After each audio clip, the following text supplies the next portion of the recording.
नमस्कार, आप देख रहे हैं सर्वोदय टीवी इंडिया और मैं आपके साथ ज्योति खंडेलवाल। जैसा कि 2 दिन पहले की इंटरव्यू हुआ था और उसमें ये जानकारी प्राप्त की गई थी कि सहज योग, एक महायोग का आयोजन यहाँ ओमेक सिटी क्लब हेवन में होने जा रहा है। यहाँ पर सहज योग का परिवार और सहज योग का पंडाल आज मौजूद है। आप मेरे पीछे देख सकते हैं कितना भव्य यहाँ पर कार्यक्रम होने जा रहा है और यह कार्यक्रम शुरू हो चुका है। आप बने रहें सर्वोदय के साथ और लगातार देखते रहें कार्यक्रम की एक एक कार्यविधि। नमस्कार।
उज्जवल माता की दर्शन पाकर उज्जवल माता की दर्शन पाकर करते हैं स्वागत दिल से खाकर स्वागत माला बना दे स्वागत आगत स्वागतम स्वागत आगत स्वागतम हम सब करते हैं स्वागतम सब करते स्वागतम स्वागतम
प्रणाम करें सभी।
योग का मतलब है मिलन।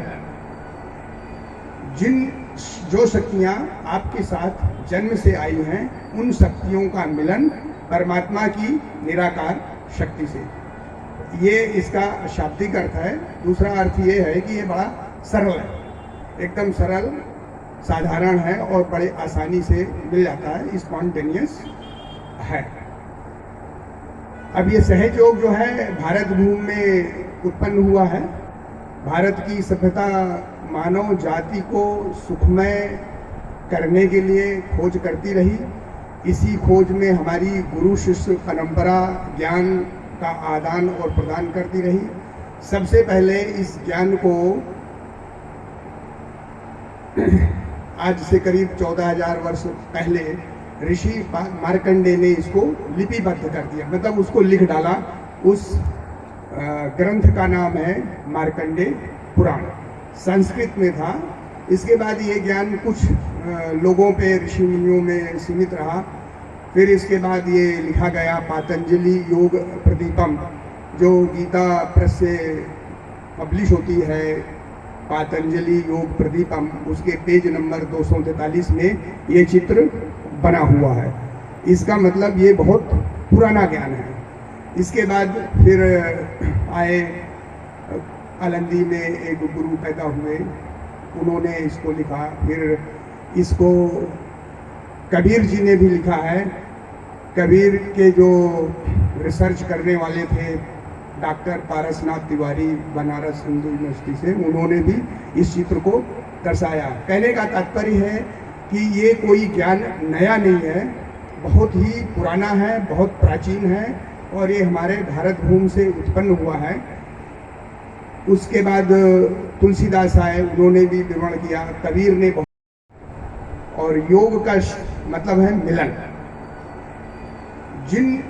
जो शक्तियाँ आपके साथ जन्म से आई हैं, उन शक्तियों का मिलन परमात्मा की निराकार शक्ति से। ये इसका शाब्दिक अर्थ है। दूसरा अर्थ ये है कि ये बड़ा सरल है, एकदम सरल साधारण है और बड़े आसानी से मिल जाता है, स्पॉन्टेनियस है। अब ये सहज योग जो है भारत भूमि में उत्पन्न हुआ है। भारत की सभ्यता मानव जाति को सुखमय करने के लिए खोज करती रही। इसी खोज में हमारी गुरु शिष्य परंपरा ज्ञान का आदान और प्रदान करती रही। सबसे पहले इस ज्ञान को आज से करीब 14,000 वर्ष पहले ऋषि मार्कंडेय ने इसको लिपिबद्ध कर दिया, मतलब उसको लिख डाला। उस ग्रंथ का नाम है मार्कंडेय पुराण, संस्कृत में था। इसके बाद ये ज्ञान कुछ लोगों पे, ऋषि मुनियों में सीमित रहा। फिर इसके बाद ये लिखा गया पातंजलि योग प्रदीपम, जो गीता प्रेस से पब्लिश होती है, पातंजलि योग प्रदीपम, उसके पेज नंबर 243 में ये चित्र बना हुआ है। इसका मतलब ये बहुत पुराना ज्ञान है। इसके बाद फिर आए आलंदी में एक गुरु पैदा हुए, उन्होंने इसको लिखा। फिर इसको कबीर जी ने भी लिखा है। कबीर के जो रिसर्च करने वाले थे डॉक्टर पारसनाथ तिवारी, बनारस हिंदू यूनिवर्सिटी से, उन्होंने भी इस चित्र को दर्शाया। कहने का तात्पर्य है कि ये कोई ज्ञान नया नहीं है, बहुत ही पुराना है, बहुत प्राचीन है और ये हमारे भारत भूमि से उत्पन्न हुआ है। उसके बाद तुलसीदास आए, उन्होंने भी विवरण किया, कबीर ने और योग का मतलब है मिलन। जो शक्तियाँ आपके साथ जन्म से आई हैं, उन शक्तियों का मिलन परमात्मा की निराकार शक्ति से। ये इसका शाब्दिक अर्थ है। दूसरा अर्थ ये है कि ये बड़ा सरल है, एकदम सरल साधारण है और बड़े आसानी से मिल जाता है, स्पॉन्टेनियस है। अब ये सहज योग जो है भारत भूमि में उत्पन्न हुआ है। भारत की सभ्यता मानव जाति को सुखमय करने के लिए खोज करती रही। इसी खोज में हमारी गुरु शिष्य परंपरा ज्ञान का आदान और प्रदान करती रही। सबसे पहले इस ज्ञान को आज से करीब 14,000 वर्ष पहले ऋषि मार्कंडे ने इसको लिपिबद्ध कर दिया, मतलब उसको लिख डाला। उस ग्रंथ का नाम है मार्कंडे पुराण, संस्कृत में था। इसके बाद ये ज्ञान कुछ लोगों पे, ऋषि मुनियों में सीमित रहा। फिर इसके बाद ये लिखा गया पातंजलि योग प्रदीपम, जो गीता प्रेस से पब्लिश होती है, पातंजलि योग प्रदीपम, उसके पेज नंबर 243 में ये चित्र बना हुआ है। इसका मतलब ये बहुत पुराना ज्ञान है। इसके बाद फिर आए, आलंदी में एक गुरु पैदा हुए, उन्होंने इसको लिखा। फिर इसको कबीर जी ने भी लिखा है। कबीर के जो रिसर्च करने वाले थे डॉक्टर पारसनाथ तिवारी, बनारस हिंदू यूनिवर्सिटी से, उन्होंने भी इस चित्र को दर्शाया। कहने का तात्पर्य है कि ये कोई ज्ञान नया नहीं है, बहुत ही पुराना है, बहुत प्राचीन है, और ये हमारे भारत भूमि से उत्पन्न हुआ है। उसके बाद तुलसीदास आए, उन्होंने भी विवरण किया। कबीर ने और योग का मतलब है मिलन। जो शक्तियाँ आपके साथ जन्म से आई हैं, उन शक्तियों का मिलन परमात्मा की निराकार शक्ति से। ये इसका शाब्दिक अर्थ है। दूसरा अर्थ ये है कि ये बड़ा सरल है, एकदम सरल, साधारण है और बड़े आसानी से मिल जाता है, स्पॉन्टेनियस है। अब ये सहज योग जो है भारत भूमि में उत्पन्न हुआ है। भारत की सभ्यता मानव जाति को सुखमय करने के लिए खोज करती रही।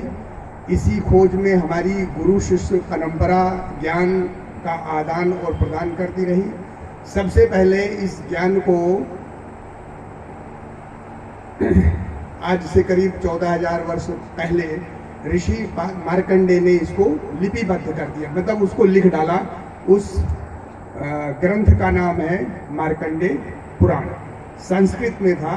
इसके बाद ये ज्ञान कुछ लोगों पे, ऋषि मुनियों में सीमित रहा। फिर इसके बाद ये लिखा गया पातंजलि योग प्रदीपम, जो गीता प्रेस से पब्लिश होती है, पातंजलि योग प्रदीपम, उसके पेज नंबर 243 में ये चित्र बना हुआ है। इसका मतलब ये बहुत पुराना ज्ञान है। इसके बाद फिर आए, आलंदी में एक गुरु पैदा हुए, उन्होंने इसको लिखा। फिर इसको कबीर जी ने भी लिखा है। कबीर के जो रिसर्च करने वाले थे डॉक्टर पारसनाथ तिवारी, बनारस हिंदू यूनिवर्सिटी से, उन्होंने भी इस चित्र को दर्शाया। कहने का तात्पर्य है कि ये कोई ज्ञान नया नहीं है, बहुत ही पुराना है, बहुत प्राचीन है, और ये हमारे भारत भूमि से उत्पन्न हुआ है। उसके बाद तुलसीदास आए, उन्होंने भी विवरण किया। कबीर ने